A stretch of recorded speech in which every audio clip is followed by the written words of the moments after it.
Overall, it's a beautiful story, definitely one worth sharing. So we recently rescued 2 beautiful Great Danes. They look just like Pickles. Here they are right here. Willow and Ivy. And here's Pickles. They're really just gorgeous. This is Willow here.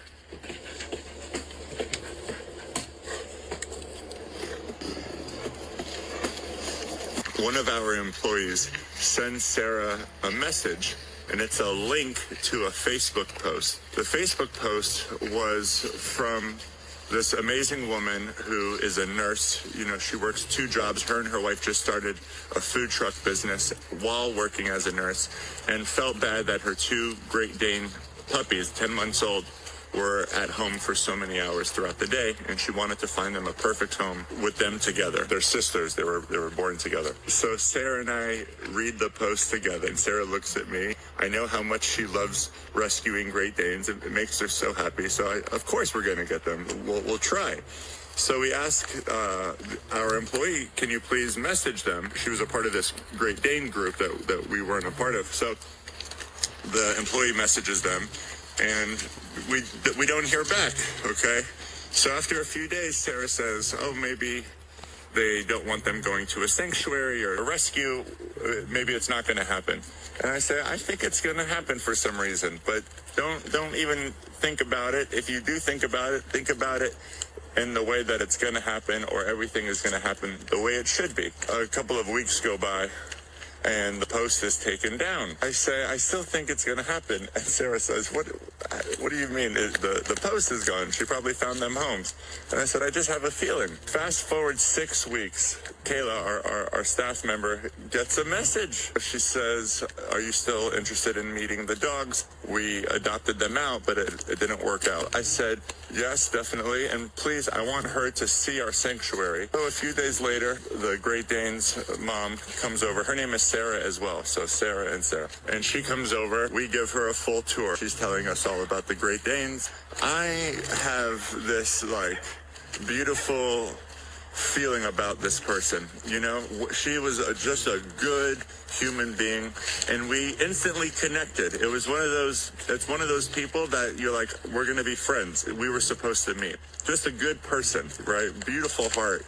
And we're talking and we're walking, and she's meeting all the dogs. I say, may I ask, what happened? So you took the post down. Clearly, you love these dogs so much that they were like her children. I could tell, I could feel it. What happened? And then she told me the story, and it really not only broke my heart, but it also was so eye-opening that you can really do everything right, you know? You can do everything right, and it still turn out so horrible. And I think when that happens, a lot of people are very hard on themselves, and it's so important to let go of that pain, because you can't control what others do. And this is what happened. This woman responded to her Facebook post. She wanted both Great Danes. And Sarah, the Great Dane's mom, did a home check, just like she did here at the sanctuary. She went to this woman's home. She saw they had a backyard. She met the family. Everything seemed perfect. Everything seemed absolutely perfect. And then the woman isn't really responding to her and isn't really sending her photos and videos of the dogs. We send them to her pretty much every day. She was getting a little bit nervous. What's going on? And the woman finally responds and pretty much tells her it's not working out with the Great Danes, but she found someone to rehome them. And she's like, what? I need to be a part of this. So she gets included in the conversation. It's this woman, maybe in Idaho, I don't remember, but not local. The woman ends up telling Sarah, yeah, she is saying that she spent $5,000 on them, or maybe $10,000 on them. Sarah didn't charge her. There was no fee. She was trying to sell them. She was trying to sell them for thousands of dollars. When Sarah went to pick them up, she's like, I'm taking my dogs back, right? They had lost a significant amount of weight. The house was a disaster. It was covered in feces. Like, she couldn't even recognize them. They were so excited to see her. And she's telling me this story. I had only known her for about 30 minutes at this point. I'm hugging her, because she's crying. I could tell she feels so terrible. You did everything right. You did a home check. You asked for photos. You asked for pictures. You know, this happens in animal rescue all the time. Man, a lot of shelters and a lot of rescues, you know, you meet people, you adopt out the dog. You can only do so much. It's not like you can do background checks. And even if you do background checks, if Sarah did a background check on this woman who took her Great Danes, it doesn't mean something would come up. Like, we have to remember that no matter how hard you try to do the right thing, it doesn't mean it's always going to be easy. But what should be easy is your energy to yourself, what you do to yourself, because the guilt does not change the situation, right? It doesn't change the situation. We need to just accept the fact that some people, not everyone, you know, it's a small amount, but it's loud energy because it's so evil and none of us can relate to it. That's why it's like so shocking, but it's just such a small amount of evil in this world that's very loud. And never allow that, you know, because I say this to you because Sarah just kept saying, you can't trust people, you can't trust people.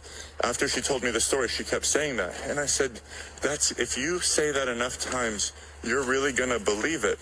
And look, here now, you're at the sanctuary. Do you feel like you can trust me? Do you feel like you can trust Sarah? Do you think your dogs would love it here? You know, don't allow yourself to believe the negative that evil tries to project onto you, because then you become that. You become that. And no matter what mistakes you make, no matter what evil you see, you have to continue to lead with love, to continue to allow yourself to trust. Get hurt, get screwed over, go through all those things, and never allow yourself to give in to the evil forces of the world, because that's what evil tries to do. It wants you to not trust. It wants you to be cold. It wants you to be shut off to love. And that's the most powerful thing you can do, is get screwed over and over again, to get hurt, to get bullied, everything, and still not close off your heart, to still lead with love, to still trust. That's the most beautiful thing in the world you can do, and the most challenging, but it's worth it, and the world needs it. That's my story. Ivy and Willow's Rescue Day video will be coming out soon. It's such a beautiful rescue story. I think you're really going to love the video. Thank you for watching. Thank you for being a part of this community. No matter who you are, I love you, and I hope you have a beautiful day. Come on, guys.